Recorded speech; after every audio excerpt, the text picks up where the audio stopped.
lightly, yeah, I feel it, yeah, they're trapping, got me. Hold on.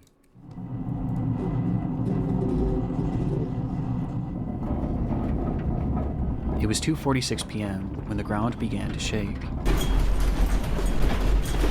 Knock it off.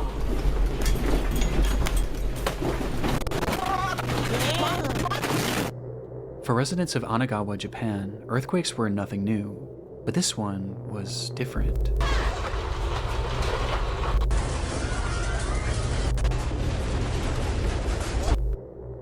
It carried with it a violence that none of the locals had ever felt before, and by the time the shaking had stopped, everyone in the city seemed to be left in a momentary state of shock. This was especially true for the nearly 160 Chinese workers and students that had recently moved to the area, with most having never experienced any earthquake, let alone one of this magnitude. Of these workers were— Yo, I'm so glad this shit does not happen here, my nigga. Yo, bro. This would be every single— Bro, no. Bro, right now I'd be like, you feel me? Like that, like boom. No, bro, I'm not dealing with that, bro. I'm glad that shit don't happen here. a tight-knit group of 20 women who had recently been hired as trainees at a company called Sato Susan, a company that sold fresh seafood. And having been at work at the time of the quake, they frantically ran out of the building and stood in the street desperately trying to figure out what to do next, unaware of the fact that the real horrors were still yet to come. In Japan, it's not just the earthquakes you have to worry about, but the tsunamis that often follow. And usually the bigger the earthquake, the bigger the wave. And given that Anagawa was right on the sea and Sato Susan was directly on the shoreline, these women were now standing directly in the path of an impending disaster. Thankfully, their boss, Mitsudo Sato, was well aware of what was to come, and quickly he yelled to the women to seek higher ground. But given their unfamiliarity with the area, Sato knew that he would have to be the one to lead them there. The group readily listened, and they quickly followed Sato as he led them up a set of stairs on a nearby hill, where they eventually reached a shrine that overlooked Anagawa and the sea. It was the highest point in the area, and should keep them safe from what would likely be a massive influx of water. And sure enough, as they neared the top, Sato's fears were already coming true. As the sea had drastically retreated, it was now beginning to push forward, and things were only going to get worse from here. Yo, I'm gonna keep it a buck, bro. Yo, if some nigga says seek higher ground, I'm out. Like low key, like I finna. Like feel me? I'm out, nigga. I'm out. I'm not dealing with that, bro. Cause if you think about it, if someone says seek higher ground, it's for a reason, bro. Like you're not finna just stand there and watch this shit happen and just die. Like fuck, come on, bro. I would have been out. But despite understanding this, it wasn't a deterrent for Sato, as once he deemed the altitude safe enough for this group of women, he then turned around and began to walk back down the hill towards the slowly flooding city. The girls yelled at him asking where he was going, which is when he revealed that down below in his home in Anagawa were his wife and his daughter, who were now directly— I think we had like a hailstorm one time, but it wasn't that bad. Like there was hail falling out, but like it wasn't that bad. Like hailstorms, like it's rare though for us to get hailstorms. It's rare, but yeah. in the path of this unfolding disaster, and he was going to save them. I'm glad, bro. The girl screamed out to him, begging him not to go, as things had already become incredibly dangerous, but he didn't so much as turn his head as he stepped down onto the street and disappeared from their view. And it was at this time that one of those girls standing high atop the hill began to record.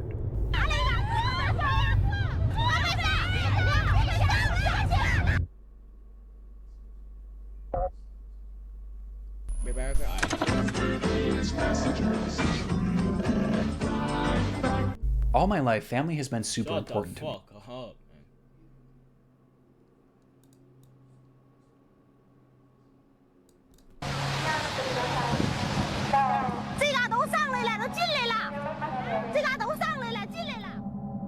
The footage shows that the shoreline was no more, as the water had inundated the entire area as it slowly crept its way deeper and deeper into the city streets.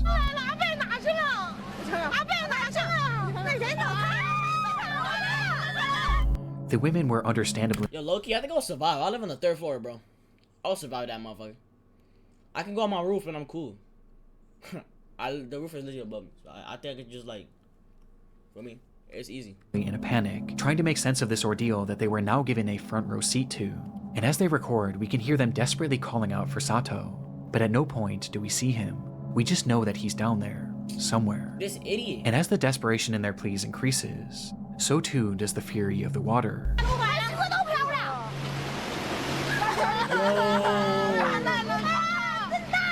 Is Sato like related to them?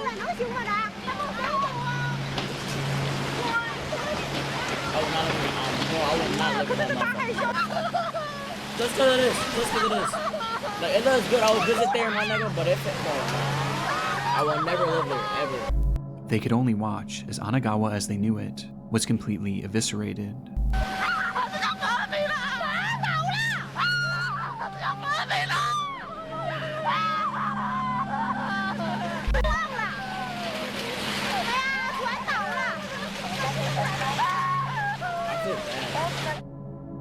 And by this point, they realized that there was now essentially no hope for Sato.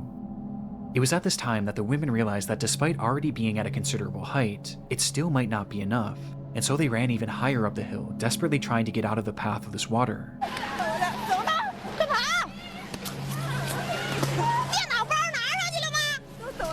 Like, imagine that shit happening to your And as they did so, they noticed something down below.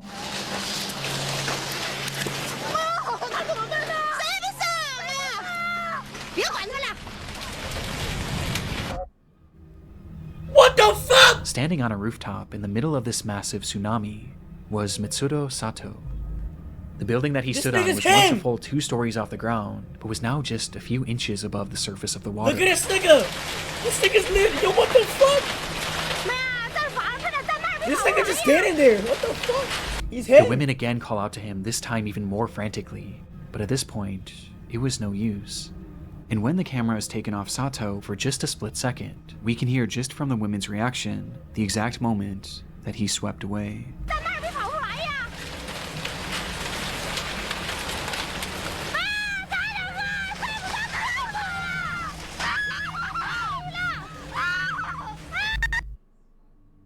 The recording stops shortly after and restarts minutes later, revealing that the streets where the women had been standing just moments before were now fully underwater, and the buildings that once stood around them were now reduced to nothingness.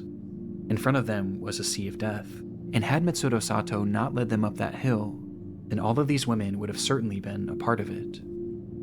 That is crazy.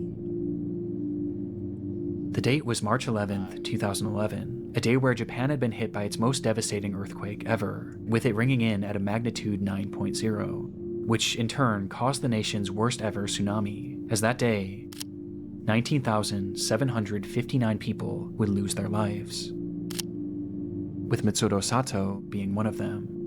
But against all odds, his wife and daughter were not part of that death toll, as it's been reported that they were later found alive and unharmed.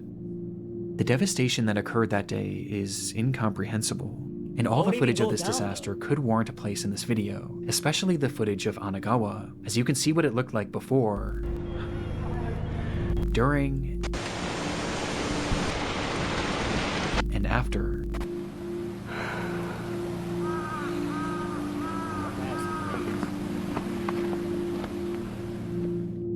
But what I found so interesting about this was all throughout this disaster were stories like Sato's, a man who risked his life to save 20 women that he hardly knew, and a man who gave his life trying to save his family, walking directly into the path of the worst natural disaster in modern Japanese history, all in an attempt to save the ones that he loved.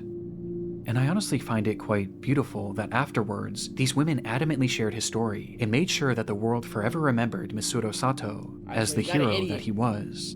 And of those 160 Chinese migrants who worked in the area, it was later reported that not a single one of them perished, which speaks volumes about the people of Anagawa, who so readily put others' lives before their own. You're not an idiot, I'm lying. Fire marshal is investigating a blaze in Georgetown. 2 people found dead inside the home, and so far it's not known how the fire started. It was just past 5:30 a.m. on the 17th of February 2021 when residents of a small neighborhood in Georgetown, Ontario were woken by the sound of sirens blaring. One man frantically grabbed his cell phone and rushed outside to record the unfolding scene, where he was met with a horrific sight. His neighbor's home was fully engulfed in flames. It must have happened quickly, as by the time rescue workers even arrived on the scene, there was already little hope of saving the house or any of its occupants. It would take hours before that blaze was finally quelled, revealing the charred devastation inside, as firefighters would find the remains of 56-year-old Christina Rirak and 59-year-old Andrew Rirak within the home's garage. The cause of this fire was initially unknown, but quickly the situation was deemed suspicious when experts determined that the fire had started as a result of some sort of explosion that had happened within the garage where the couple's bodies were found. This was later confirmed by security footage obtained from a neighbor who lived across the street, capturing the moments when it suddenly ignited around 5:27 a.m. There was clearly something off with this case, and things only became more sinister following the autopsies of Andrew and Christina, which revealed that they hadn't actually died in that fire, and instead, both of them had been stabbed to death, with Andrew also being badly beaten. This fire wasn't started to kill them, it was started to cover up their murder. And it did a good job of it too, as the scene was now left completely destroyed, with very little evidence being left behind. But there was something else investigators thought to check. That's security footage. The camera had been facing the garage where all of this carnage seemed to have happened, and so they thought maybe if they looked back far enough, it could at the very least show what had led up to this brutal attack. And so they rewound that footage, going back hours and hours, during all of which the garage had remained perfectly still, until they got all the way back to 6:42 of the day prior, February 16th.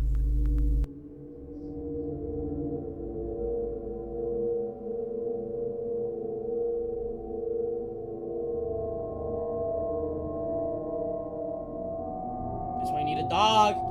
This why you need a dog. That's what I'm saying.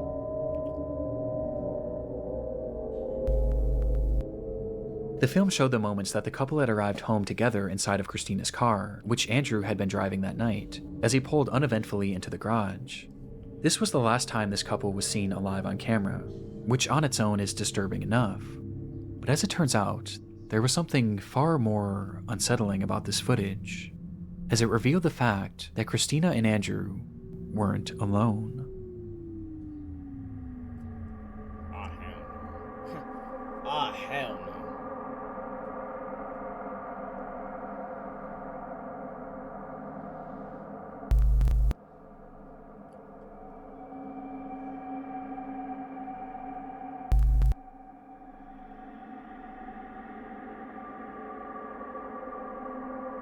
How did you just sneak in there?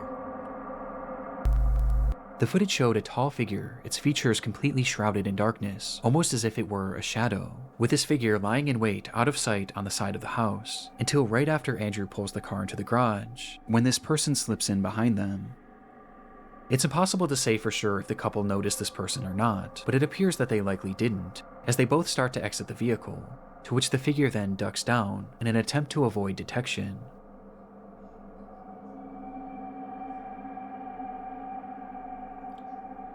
Until the garage door begins to slowly close. But how do you just do that? Either Christina That's or crazy. Andrew would make it out of that garage alive, as just seconds after this footage, they both would be brutally murdered by this unidentified person. Seconds? The footage is Seconds? terrifying What the and fuck speaks to that happened? innate fear in most of us, the fear of being followed, of being watched, and attacked in the moments where we least expect it. It's paranoia-inducing, and made even more off-putting by the fact that this clearly seemed to be premeditated. Whoever this was knew their schedule and had been waiting for them to arrive home, in a place where they knew they wouldn't be seen. But by this point, their motivation was as unknown as their identity. Following the discovery of this footage, bits and pieces were released to the press in order to get the public's help in identifying this unknown assailant. It represented a rare instance of a killer being clearly caught on camera right before committing a crime, but that's also what made this case so frustrating, as despite the video capturing this person, none of their features were discernible at all. Unsurprisingly, the footage didn't bring in any relevant leads, but it at the very least showed investigators that whoever this person was knew the couple, due to its obvious premeditation. Though when looking into both Andrew and Christina, it was clear that neither of them really had any enemies in their life, with the exception of one. Harrison Brown was a 27-year-old employee at a company called Rogue Transportations, of which Christina happened to be the vice president of operations, and during his time there, Harrison was known to be abrasive and combative, with Christina often having to be the one to reprimand him, leading to Harrison resenting her. It isn't clear how police were tipped off about this strained working relationship, but they had somehow grown suspicious enough of Harrison to pay his home a visit, and what they found inside showed that this resentment he had towards Christina had actually morphed into a twisted obsession. Inside, police found satellite images of the Rear-X home, along with the software on the man's computer and cell phone that showed that on the 12th of February, he had secretly attached a tracking device to Christina's car, and he had been tracking her movements for days, which is precisely how he knew when she would be arriving home. And as if this revelation wasn't damning enough, they would also find a broken knife in his garage that contained trace amounts of Christina's blood. It was obvious what Harrison had done, and when confronted with this evidence, there was nothing more he could say other than the truth. So he admitted he had grown a hatred for Christina because of the way that she had treated him at work, and he decided that he needed to get his revenge. That's when he purchased this tracking device and began obsessing over her movements, studying them before finding the perfect time and place to strike. And on February 16th, he waited outside the Rear-X home and snuck into their garage before attacking and killing them both. After the assault, Harrison would leave the home, where he began to grow paranoid about being caught, and so he returned to the house the very next morning to start that fire, with the hopes being that the blaze would cover up his tracks.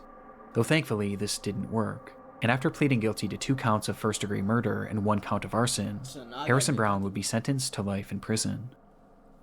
Arson and double murder. That's crazy. All 20, roll over. Like, you just like... I've got an unresponsive female. I got a male in the car, refusing to get out.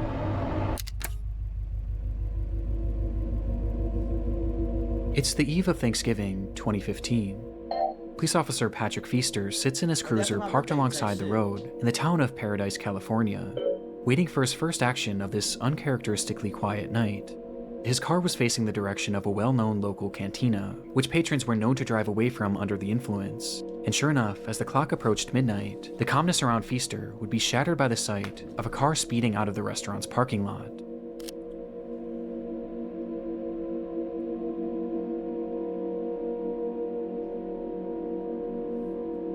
The car went unseen by Feaster's dashcam, but not by Feaster himself, as he took off, doing his best to catch up with the car that was now speeding down the road, and within a few seconds, he does. As the car slowly comes into frame for the first time, inside that vehicle was 26-year-old Andrew Thomas and his ex-wife, 23-year-old Darian Aaron. Andrew had been drinking heavily that night and was well over the legal limit, with his driving showing as much as he failed to pull over once Feaster approached him, resulting in a police chase that would only end up lasting just a few seconds. I can never drink, my nigga. I'm gonna keep it a buck. I can never drink, bro. I don't know what it is. I just can't drink, bro. All 20, I would never think of drinking. Like, what's so good about drinking? Just east of Black Olive. Copy, roll over TC. This shit flip.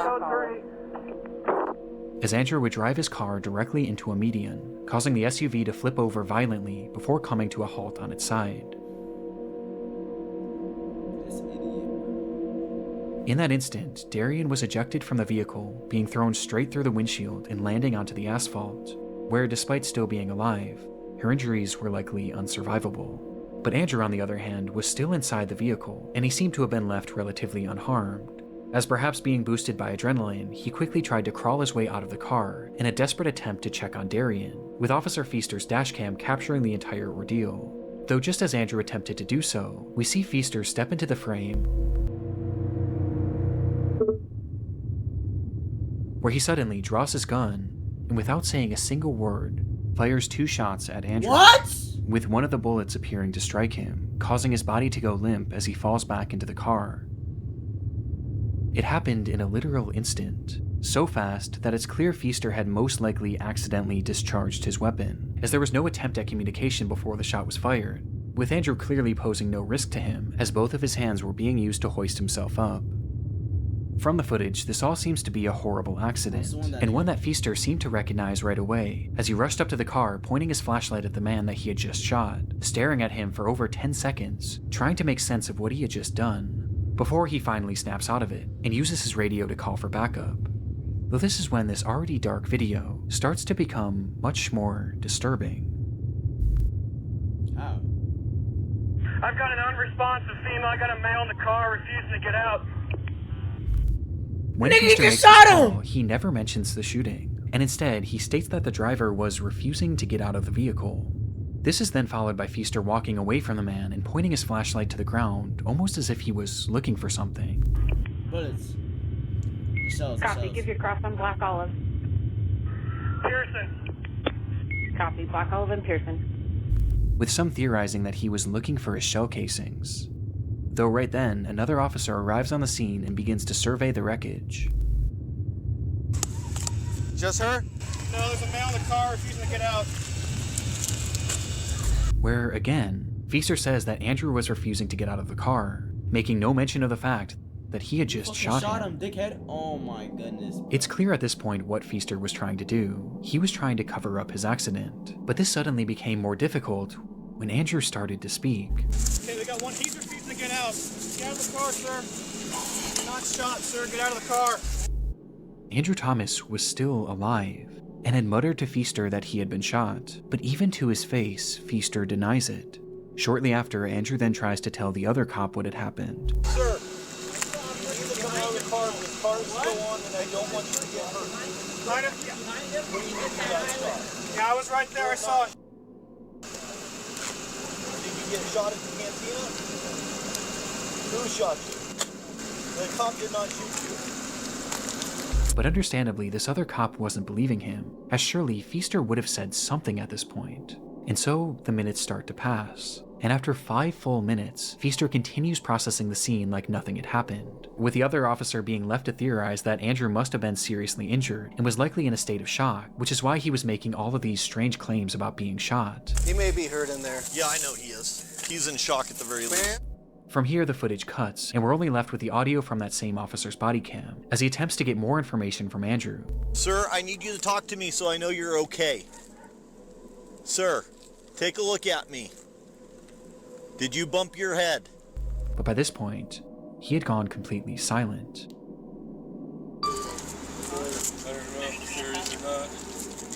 10 minutes later, the footage then cuts back on, this time to another officer's body cam, which shows that an ambulance had now finally arrived on the scene, with medics first directing their attention to Darian, who was in the worst shape, as she would tragically be pronounced dead shortly after. But despite all of these first responders on the scene, none of them had any idea that the man inside that vehicle had just been shot, and shot by one of their colleagues. And in these moments, Andrew was slowly losing his life as each minute passed. It would take 11 full minutes before Feaster finally confessed. Sir, you hold this scene, Manny, with me. We're going over to the cantina to find out if this guy...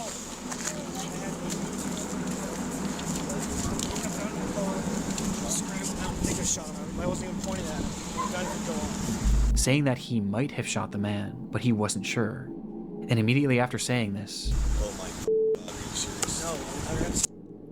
the recording is stopped, and the footage comes to an end. That's what I'm talking about. Sure enough, in that moment, Officer Patrick Feaster had in fact shot Andrew Thomas, with a bullet striking him directly in the neck. And the reason why he wasn't getting out of his vehicle was because that gunshot had left him fully paralyzed from the neck down. His condition was awful, and made worse by the length of time that it took for him to receive proper treatment. And despite fighting for weeks, Andrew Thomas would lose his life less than 1 month later, due to that gunshot wound. Afterwards, Feaster admitted that he did fire his gun, but claimed that in the moment he wasn't actually sure if he had hit Andrew, but many found this hard to believe, as his gun clearly goes off while he's pointing it at Andrew, and he clearly gets a good view of him immediately after the fact. Not to mention the fact that Andrew literally told him over and over again that he was shot. But for many, by far the most incriminating moment was when Feaster appeared to be looking for his shell casings.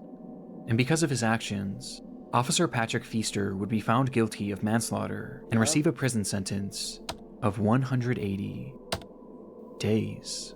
A decision that was heavily contested but ultimately upheld. What? And while no one is defending Andrew Thomas's decision to drink and drive that night, Feaster's use of deadly force and his blatant attempt at covering it up make this footage harrowing nonetheless. 180, nigga? There are many who believe that Officer Feaster intentionally shot Andrew that day. It's difficult to explore this theory without being able to show the full footage. So I recommend looking up the case for yourself and drawing your own conclusion.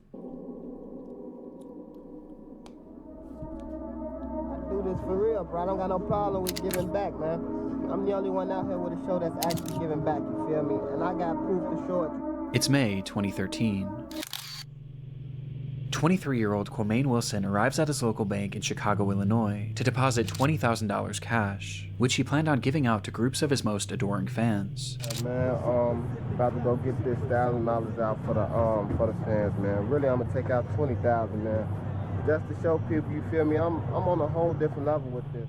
To this point, Quamaine had carved out a respectable following on his YouTube channel, where he acted in a series called The Nick Story. One more word out your mouth, and that's your ass, that's your life. I'm gonna take it myself and put it in my graveyard with the rest of them. Along with posting music he made under the name Young QC. Out her song, but not until she's I know she will. I'm gonna get you. Based on his viewership alone, his success was apparent, and he wasn't shy about showing off the wealth that he claimed to have accrued as a result of it, posting photos and videos of himself flaunting large amounts of cash across his social media pages. But this video was by far his most boastful yet, as he would take that $20,000 and throw it into the air for all of his fans to fight over.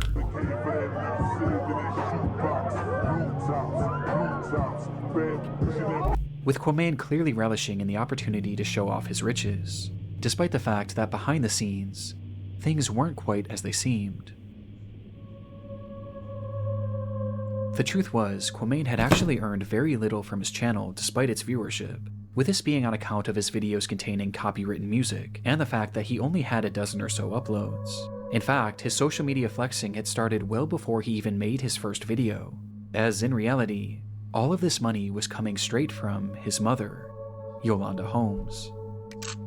Having started a successful business in Chicago, Yolanda made a great living for herself and Quamaine. And being her only son, Quamaine was given just about anything he could have asked for. She would buy him designer clothes, jewelry, and even the Mustang seen in this video.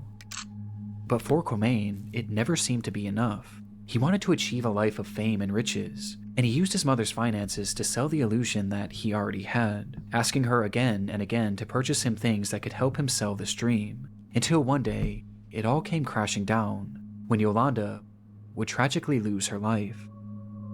Just like that, Quamaine's entire support system had fallen out beneath his feet, leaving him without his mother and without the provider who was funding his entire life. But strangely, this didn't seem to stop his lavish online presence. In fact, his spending only seemed to increase after this, as this footage of him giving away money to fans actually took place after the death of his mother, which became extremely off-putting for law enforcement, as Yolanda hadn't simply passed away, and instead, she had been brutally murdered. I fucking knew it. This dickheaded nigga, bro.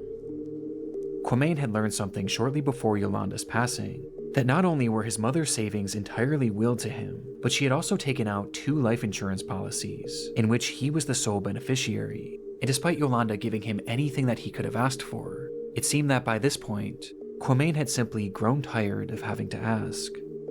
And so, on September 2nd, 2012, he would offer his friend Eugene Spencer $3,500 to kill his own mother.